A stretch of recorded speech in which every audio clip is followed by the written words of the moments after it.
부동산 10월 15일 대책 나왔잖아요. 네. 매매 거래 자체가 지금 뭐 10,000건에서 1,000건으로 줄어들면 양도소득세가 줄어들잖아요. 그러면 세수의 부족을 다른 부분에서 채울 수밖에 없다. 증여 쪽으로 넘어갈 수밖에 없는 거예요. 진짜 그냥 더 보수적으로 봐야 될 것 같아요.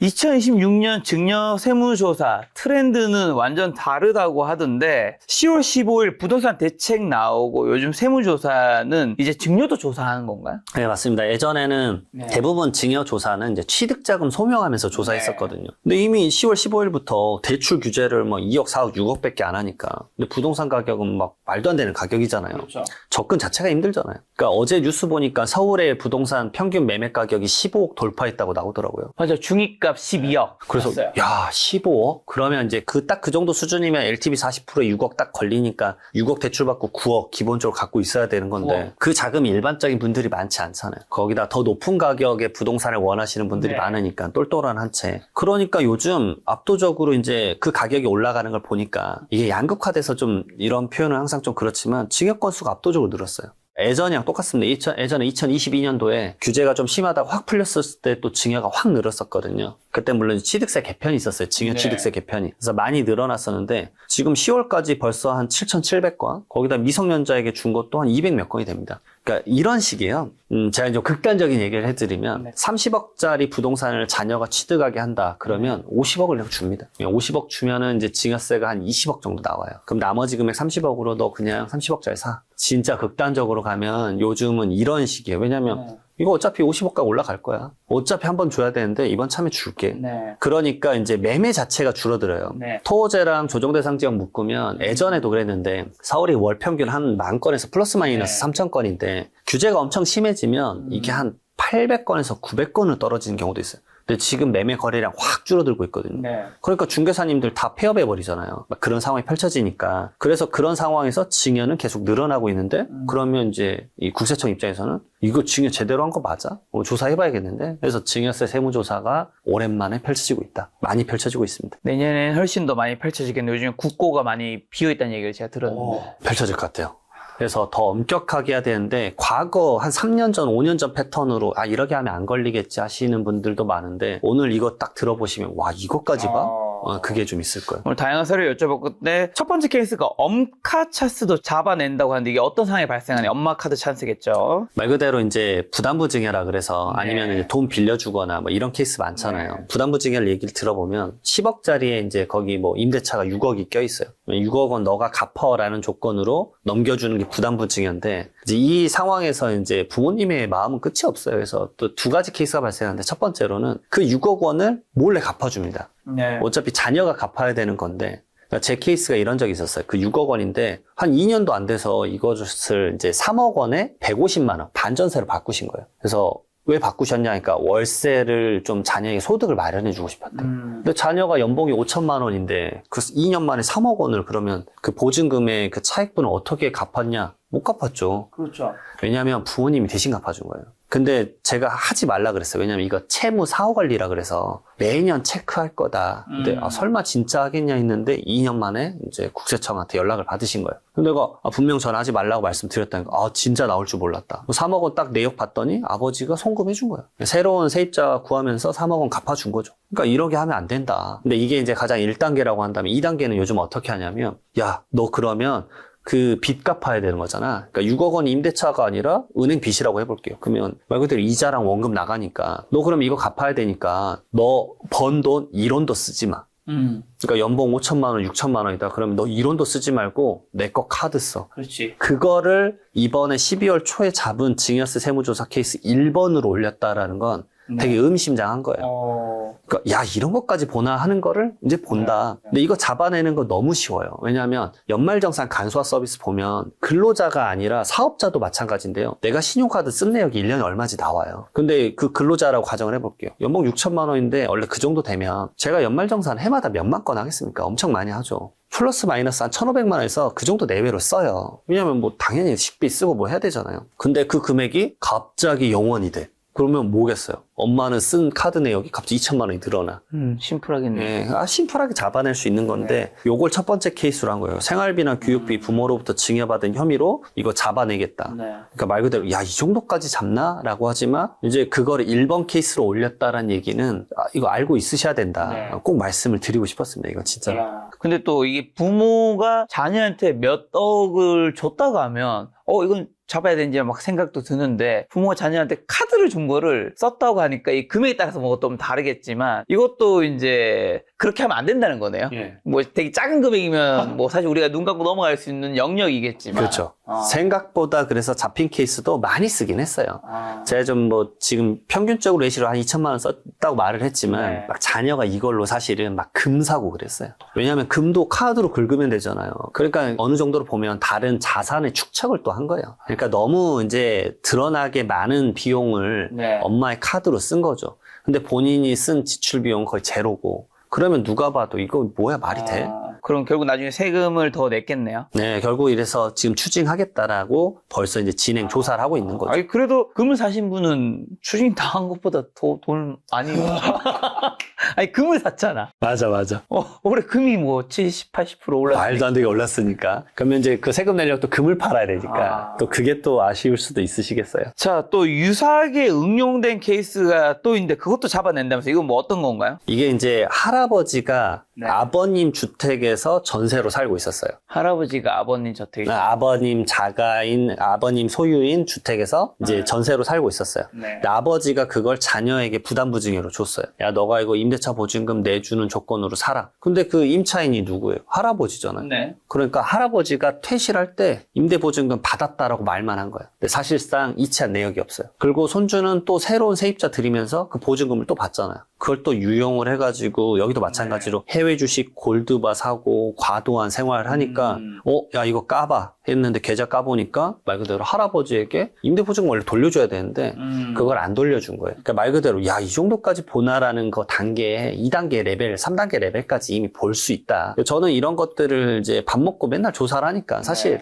많이 경험을 하니까 이거 이렇게 하면 걸린다니까 아유 그럴까지 한 사람이 어디 있어요 하는데 제가 이거 꼭 말씀드리고 싶은데 지금의 국세청장님은 달라요. 왜냐하면 이분이 기재부 완전 통이세요. 국세청 통이신데 국세처장까지 하다 나오셨었고 그 다음에 국회의원 하신 다음에 국세청장이 되셨어요. 그러니까 국세청에서 벌어지는 일들을 이미 다 알고 계세요. 그러니까 첫 스타트부터 조사 레벨이 아주 높은 거예요. 왜냐하면 기존에는 이제 다른 예를 들어서 행정부에 있다가 오셨던 분이면 기존의 패턴대로 하지 이럴 수 있는데 이분은 이미 이런 패턴들까지 아니까 보도 자료만 봐도 강도가 엄청 세요. 이런 케이스는 너무 지엽적이니까 굳이 안 올리는데 이 말은 뭐냐면 우리가 이 정도 생활비랑 이런 것까지 보는데 너희들이 생각하는 일반적인 뭐 차용증 쓰고 이런 거? 그런 건 당연한 거야. 그냥 알고 있어. 당연한 거야.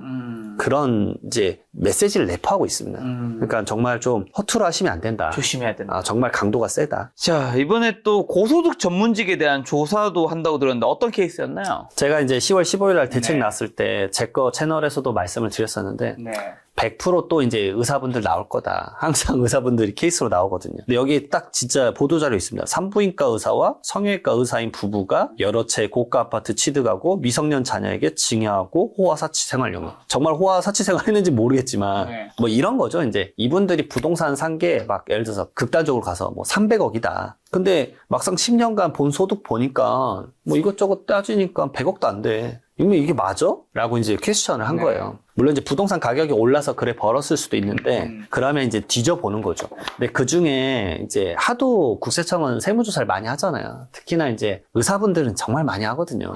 제가 의사분들 자산관리랑 세무조사로 이 업을 거의 기반을 다졌었기 때문에 너무 잘 알고 있는데 특히나 이제 환자의 신분 노출 우려되는 그래서 현금 결제를 많이 하는 과들이 있어요.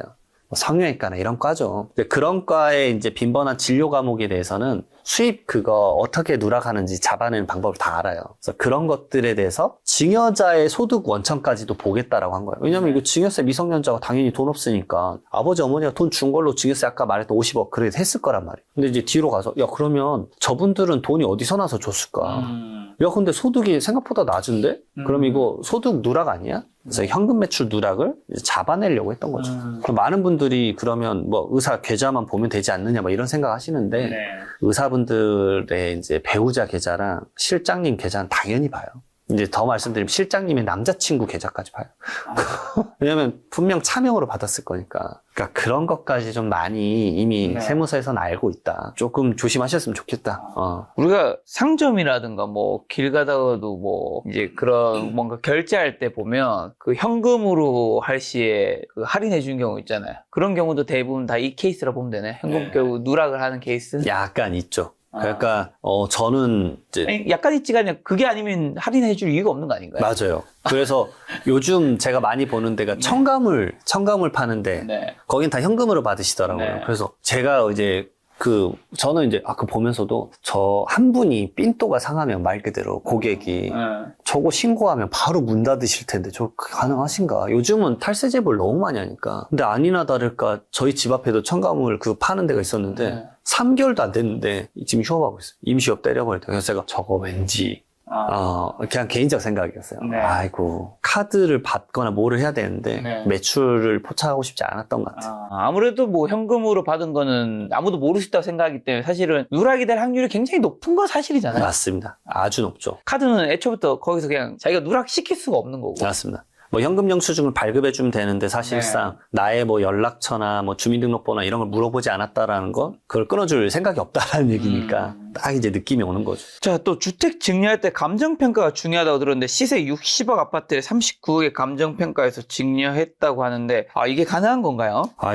이건 너무 심했죠. 네. 너무 심했어요. 이게 이제 보도자료 헤드라인이었었는데 네. 이 기준시가 22억짜리인데 이게 인근 시세는 60억이었어요. 근데 감정평가를 너무 낮게 하셨어요. 근데 이제 제가 고객들 만나다 보면 이 정도 가액이면 공부를 많이 하고 오세요. 그래서 감정평가로 얼마까지 된다더라 막 이런 것까지 알고 오시거든요. 그럼 제가 말씀을 드려요. 그 감정평가액이 이제 부인당할 수도 있다라는 경험을 저는 몇 번 했다. 그래서 항상 말씀드린다. 이렇게 너무 낮게 하시면 위험할 수도 있다.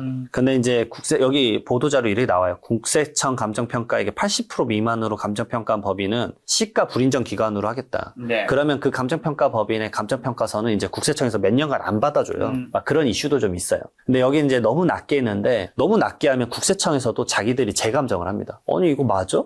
해가지고 매년 조달청에 이제 업무 협약으로 5군데 감정평가법인이랑 협약을 맺어요, 국세청이. 근데 5군데 맺었는데 거기서 감정평가를 했는데 아니 이거 아무리 낮아도 50억 정도 합니다. 그러면 39억은 말도 안 되는 수치네요. 그러니까 이거 인정할 수 없다고 다시 감정평가를 해버리는데 이게 억지로 한 케이스인지 아니면은 모르고 한 건지는 사실 퀘스천인 게 진짜 이런 적이 있었어요. 6개월 만에 가격이 너무 올라가 버린 거예요. 그러니까 증여하기 전에 미리 감정평가를 받아놨다가 좀 뒤늦게 감정평가를 했는데 증여세 조사하는 시점에서는 이 가격 차이가 너무 나는 거예요. 그러니까 아니 이게 맞냐. 근데 아니 그 당시엔 진짜 그랬다. 그래서 그걸 막 입증을 해서 넘어가는 케이스도 있었어요. 왜냐하면 압구정 현대 같은 경우는 올 초에 한 50억, 55억이었는데 지금 80억이에요. 그러니까 이게 막 가격 차이가 너무 크잖아요. 몇 평 기준이죠? 일반 사이즈였던 것 같아요. 아무튼 그 가장 대표적인 사이즈인데. 9평? 네, 9평이었던 것 같은데 네. 가격 차이가 이렇게 많이 올라가 버리니까 감정평가 몇 개월 전에 한 게 몇 개월 동안에 무용지물이 돼버리면 이건 당황스럽잖아요, 진짜.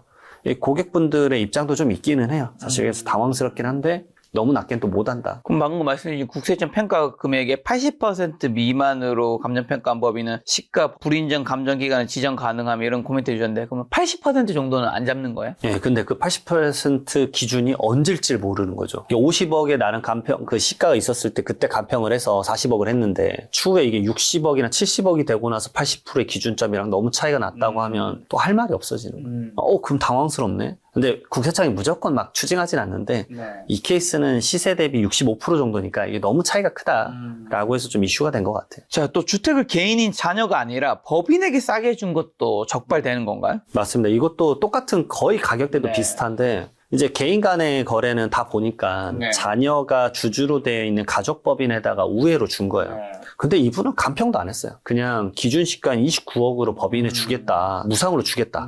요렇게 돼버린 건데 요것도 사실은 감정평가 원래 해요. 그러면 특수관계인 간의 거래니까. 근데 법인은 무상으로 받으면 이거 네. 법인세만 내고 끝이다라고 많이 알고 계시거든요. 가끔 이거를 이제 당연하게 생각하시는 분들이 있는데 요 감정평가 해가지고 다시 사실은 법인세랑 한 번 더 세금 맞아요. 주주들이 이득 본 것에 대해서 이게 차익을 계산을 해가지고 증여세도 때리거든요. 그래서 저는 이거 딱 결론적으로 이건 세금 파티 돼버려요. 얼추 계산해봤는데 막 2, 30억 내더라고요. 그래서 와 이런 거는 진짜 좀 이거 좀 알아보고 하셨으면 좋겠다. 그러니까 모든 케이스들이 다 복잡한 케이스만 지금 보도자료 올렸는데 이 정도 케이스들의 응용도 안 되는데 만약에 어떤 걸 허투루 진행하신다? 거의 다 때려 맞는다고 보시면 돼요. 진짜. 또 부친이 미성년 자녀에게 증여 후 조부모가 증여세 취득세를 대신 내주는 방식이 걸렸다고 하는데 이건 원래 합법인가요? 불법인가요? 원래 합법이에요. 아 원래 합법이에요? 원래 이게 합산과세 회피 방식이에요. 네. 근데 이 방식 자체를 눈 가리고 아웅을 한 거죠. 그러니까 말 그대로 이게 아버지, 부모 세대가 준 거와 조부모 세대가 준 거는 합산, 그러니까 세율이 합쳐지지 않아요. 그러니까 아버지가 먼저 주면서 세율이 막 50% 나오면 더 줄 때마다 왜냐하면 자녀가 증여세나 취득세 낼 여력이 없으니까 이 돈까지 주면 그 돈도 또 증여세가 계속 발생하거든요. 그렇죠. 그러니까 조부모가 그 돈을 준 거예요. 증여세랑 취득세를. 그럼 조부모는 10%의 세율부터 시작하거든요. 낮은 세율이니까. 그러니까 좀 더 피해갈 수 있겠구나. 이렇게 하는 방식이 원래 합법적인데 문제는 조부모가 돈이 없었어요. 그러니까 조부모도 딱 보면 소득금액 딱 클릭하면 다 나오거든요. 그 다음에 최근에 뭐 부동산을 팔았거나 그런 여력이 없어요. 그러니까 이렇게 된 거죠. 아버지가 이게 조부모한테 돈 쓱 준 다음에 조부모한테 받은 것처럼 하자. 그럼 세금은 냈으니까 뭐 설마 이것까지 조사하겠냐. 정말 그 케이스까지 잡아낸 거예요. 그러니까 이런 것까지도 이제는 왜냐면 조부모가 사실 줄 때도 세대 생략 할증이라서 30% 더 할증되거든요. 네. 근데 그것도 이제는 뭐 잡아내는 거 일도 아니니까 이 조부모가 능력이 없는데 어떻게 이걸 줬냐 말이 되냐 뭐 이런 식으로 접근한 겁니다. 이런 거 같은 경우 잡힌 케이스는 아무래도 뭐 많은 금액을 줬으니까 잡힌 거겠죠. 네, 아무래도 큰 뭐 금액들이 작은 금액들이면 그래도 작은 금액이고 부친이 말 그대로 조부모가 자금이 여력이 됐다 그러면 전혀 문제가 되진 않았겠지만 이 조부모가 줄 여력도 안 되는데 이제 형태만 그렇게 짜신 것 같아요. 그래서 요렇게 추징될 수도 있다.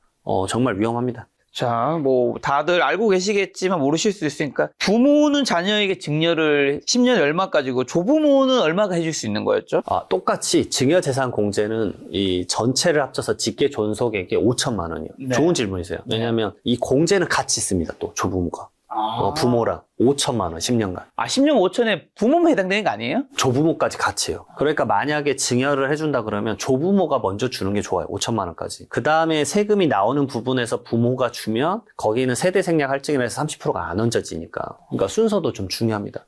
부모가 먼저 5천 주고 조부모가 주면 세금이 더 나갈 수 있다는 그렇죠. 거네요. 거기에 이제 세율이 바로 계산이 되는데 왜냐면 증여재산 공제 10년간 5천만 원 이미 부모가 다 써버렸으니까. 근데 거기에 이제 할증이 30%가 돼버리니까 더 괜한 돈을 낼 수밖에 없는 상황이 펼쳐지는 거죠. 그러니까 증여재산 공제도 다 합쳐서 5천만 원인데 세율 합산은 방금 말했지만 별도다. 그러게 보셔야 됩니다. 이런 것들 좀 공부를 하셨으면 좋겠어요. 그러니까 옛날 방식은 이제 안 통한다. 자, 2부의 주제가 2026년 증여 세무조사 트렌드가 완전 다르다 해서 유형 6가지 정도 말씀해 주셨는데 여기서 핵심 메시지는 이제 자녀에게 주는 돈도 조심해서 줘야 된다는 건가요? 정확히 알고 줘야 한다는 건가요? 진짜 그냥 더 보수적으로 봐야 될 것 같아요. 이제 너무 이제 강도가 디벨롭이 됐기 때문에 정말 좀 강조를 많이 드리고 싶고 두 번째로는 이거예요. 부동산 10월 15일 대책 나왔잖아요.